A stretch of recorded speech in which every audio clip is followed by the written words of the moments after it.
चंथेर शेखर तिवारी का जन्म 23 जुलाई 1906 की अहम तारीख को हुआ था।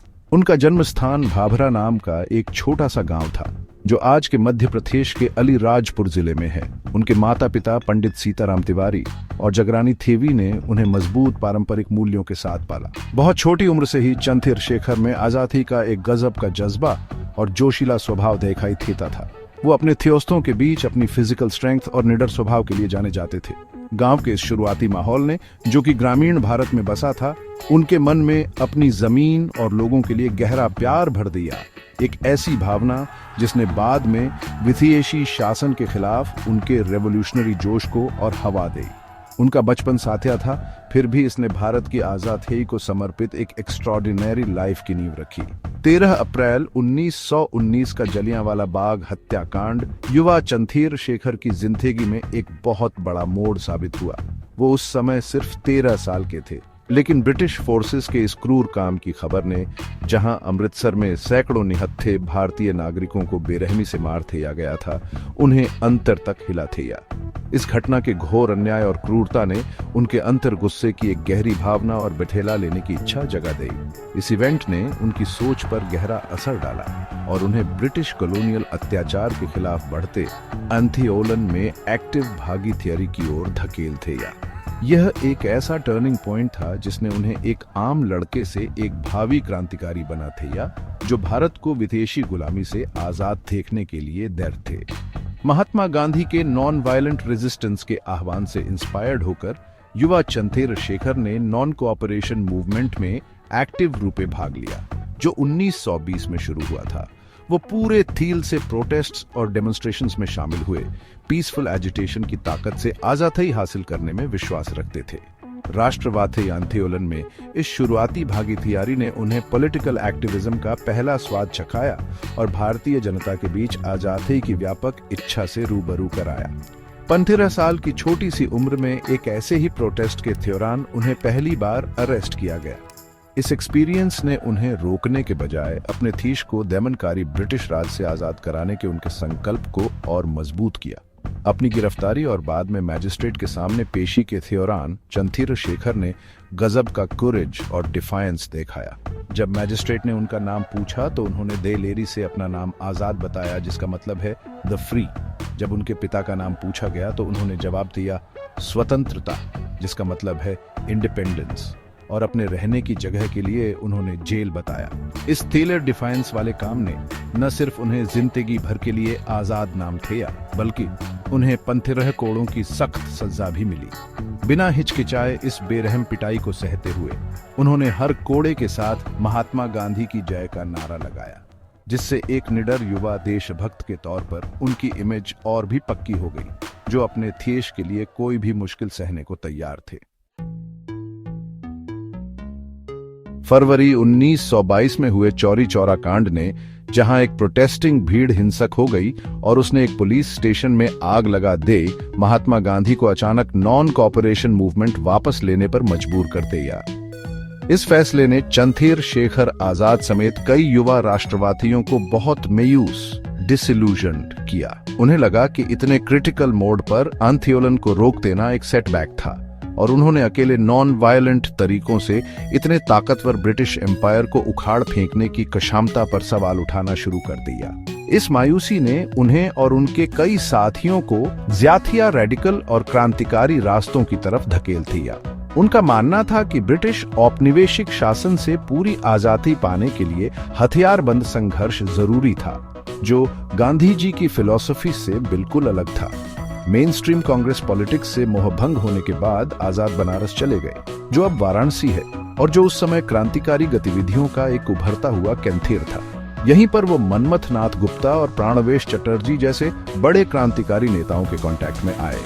उनके इन्फ्लुएंस में क्रांतिकारी आदर्शों के प्रति उनकी कमिटमेंट और गहरी हो गई। उन्होंने हिंदुस्तान रिपब्लिकन एसोसिएशन ज्वाइन किया, जो राम प्रसाद बिस्मिल, सचिन थेरनाथ सान्याल और जोगेश चंथेर चटर्जी द्वारा स्थापित एक क्रांतिकारी ऑर्गेनाइजेशन था।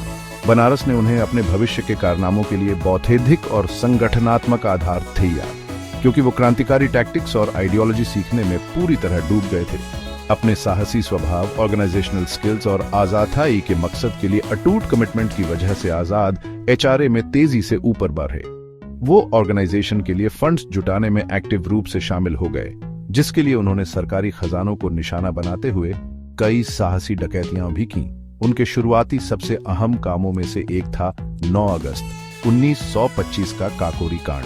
काकोरी के पास यह प्लान बनाकर की गई ट्रेन रॉबरी का मकसद एचआरए की गतिविधियों के लिए ब्रिटिश गवर्नमेंट के पैसे लूटना था। हालांकि रॉबरी सक्सेसफुल रही, लेकिन इसके बाद ब्रिटिश अथॉरिटीज ने जबरदस्त क्रैकडाउन किया, जिसके नतीजे में राम प्रसाद बिस्मिल और अशफाकुल्ला खान जैसे एचआरए के कई मुख्य नेता अरेस्ट और शहीद हो गए। काकोरी कांड के बाद अंग्रेजों द्वारा दिए गए जबरदस्त झटके के बावजूद चंथेर शेखर आजाद अरेस्ट होने से बचने में कामयाब रहे, जिससे उनकी इनकॉग्निटो काम करने और कॉलोनियल पुलिस को चकमा देने की गजब की काबिलियत देखी। वो अंडरग्राउंड हो गए और एचआरए को फिर से ऑर्गेनाइज करने का मुश्किल काम अपने हाथ में लिया, जो अपने बड़े नेताओं की गिरफ्तारी और शहादत के बाद बिखर सी गई थी। इतनी बड़ी खोजबीन के बावजूद फरार रहने की उनकी काबिलियत ने उन्हें क्रांतिकारियों और आम लोगों के बीच एक लेजेंडरी स्टेटस दिलाया। वो अक्सर भेष बठेल कर एक जगह से दूसरी जगह जाते रहे, चुपके से क्रांतिकारी नेटवर्क को फिर से बनाने और ताकतवर ब्रिटिश प्रशासन के खिलाफ हथियारबंद विरोध की आग को जिंदा रखने के लिए काम करते रहे।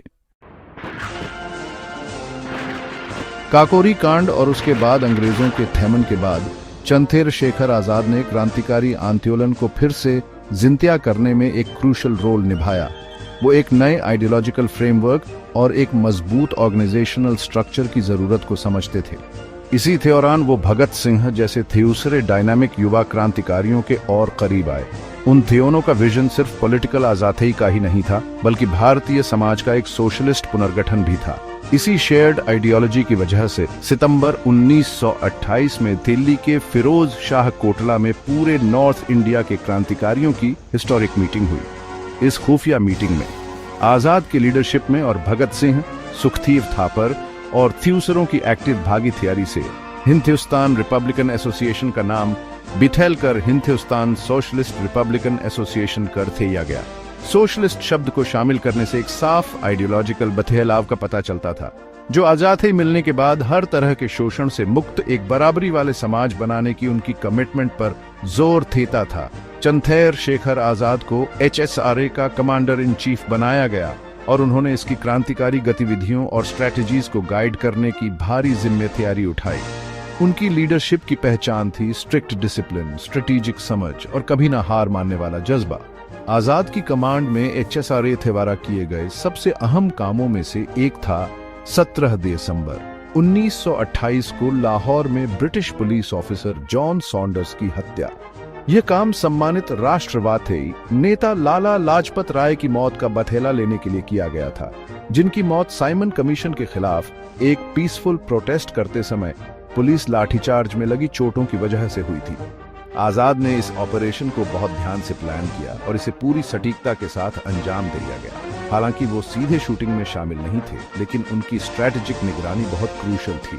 इस साहसी काम ने ब्रिटिश हुकूमत में खलबली मचा दी और क्रांतिकारियों का हौसला काफी बढ़ा दिया। एचएसआरए 8 अप्रैल 1929 को दिल्ली में सेंट्रल लेजिस्लेटिव असेंबली बॉम्बिंग के लिए भी जिम्मेदार थी, जहां भगत सिंह और बटुकेश्वर दत्त ने बहरों को सुनाने के लिए हार्मलेस बॉम्ब्स और पैम्फलेट्स फेंके। वहीं चंद्रशेखर शेखर आजाद बॉम्बिंग वाली जगह पर मौजूद न होते हुए भी इस सिंबॉलिक काम की पूरी प्लानिंग और लॉजिस्टिकल सपोर्ट में अहम थे। इसका मकसद नुकसान पहुंचाना नहीं, बल्कि पब्लिक सेफ्टी बिल और ट्रेड डिस्प्यूट्स बिल जैसे दमनकारी ब्रिटिश कानूनों को प्रोटेस्ट करना था। आजाद की लीडरशिप ने यह पक्का किया कि एचएसआरए कड़ी पुलिस निगरानी के बावजूद अपनी गतिविधियां जारी रखे और वो हमेशा अथॉरिटीज से एक कदम आगे रहते थे, जिससे एक मास्टर स्ट्रैटेजिस्ट के तौर पर उनकी रेपुटेशन और मजबूत हुई। एक क्रांतिकारी के तौर पर चंथेर शेखर आजाद की जिंदगी हमेशा खतरे और बचने बचाने में गुजरी। वो कई सालों तक ब्रिटिश पुलिस को चकमा देने में कामयाब रहे और एक लेजेंडरी हस्ती बन गए, जिनके कारनामों की चर्चा लोग डर और तारीफ के साथ करते थे। लेकिन 27 फरवरी 1931 को अफसोस उनकी किस्मत ने साथ छोड़ दिया। एक मुखबिर की सूचना पर ब्रिटिश पुलिस ने उन्हें इलाहाबाद, जो अब प्रयागराज है, के अल्फ्रेड पार्क, जो अब चंद्रशेखर आजाद पार्क है, में घेर लिया।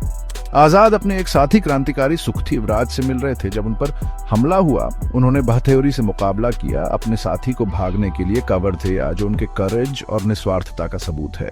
इसके बाद हुई गन फाइट में चंद्रशेखर आजाद ने गजब की बहादुरी दिखाई। उन्होंने अकेले ही काफी देर तक अपनी पिस्टल से अचूक निशाना साधते हुए बड़ी संख्या में हथियारों से लैस पुलिसमैन को रोके रखा। उन्होंने अंग्रेजों के हाथों जिंदगियां न पकड़े जाने की कसम खाई थी कि वो हमेशा आजाद या फ्री रहेंगे। जब उन्हें एहसास हुआ कि वो घिर चुके हैं और उनकी पिस्टल में सिर्फ एक गोली बची है, तो उन्होंने अपनी कसम निभाने का फैसला किया। अपने नाम के मुताबिक उन्होंने अपनी आखिरी गोली खुद को मार ली और कॉलोनियल शासकों के सामने सरेंडर करने के बजाय शहादत को चुना। 24 साल की छोटी सी उम्र में उनके इस बलिदान ने पूरे देश में डिफायंस का एक जबरदस्त मैसेज भेजा। चंद्रशेखर आजाद की शहादत भारत के फ्रीडम स्ट्रगल में एक बहुत अहम पल था। इसने पूरे देश को गहरा सतेमा पहुंचाया, लेकिन साथ ही अनगिनत दूसरों को नए जोश के साथ आजादी की लड़ाई में शामिल होने के लिए इंस्पायर भी किया। उनका अटूट कोरेज, कभी न हार मानने वाला जज्बा और आखिरी बलिदान ब्रिटिश अत्याचार के खिलाफ विरोध का सिंबल बन गया। उन्होंने दिखाया कि आजादी की चाहत इंसानों से बहादुरी के असाधारण काम करवा सकती है। उनकी मौत ने क्रांतिकारी आग को बुझाया नहीं, बल्कि इसे और भड़काया और उन्हें भारतीय इतिहास में एक अमर आइकॉन बना दिया। चंद्रशेखर आजाद की लेगेसी आज भी भारतीयों की पीढ़ियों को इंस्पायर करती है। उन्हें सिर्फ उनकी क्रांतिकारी गतिविधियों के लिए ही नहीं, बल्कि अपने देश के लिए उनके गहरे प्यार और आजादी के सिद्धांत के प्रति उनकी अटूट कमिटमेंट के लिए भी याद किया जाता है। पूरे भारत में उनके स्टैच्यूज और मेमोरियल्स बने हैं और उनकी जीवन कहानी कई किताबों, फिल्मों और लोकगीतों में सुनाई जाती है। उनका नाम आजाद आज भी निडरता और अटूट इच्छा शक्ति का दूसरा नाम है। उन्हें भारत के स्वतंत्रता संग्राम के महानतम नायकों में से एक माना जाता है। एक ऐसा नौजवान जो एक आजाद भारत के सपने के लिए जिया और मरा, और जिसने देश की चेतना पर एक कभी न मिटने वाली छाप छोड़ी।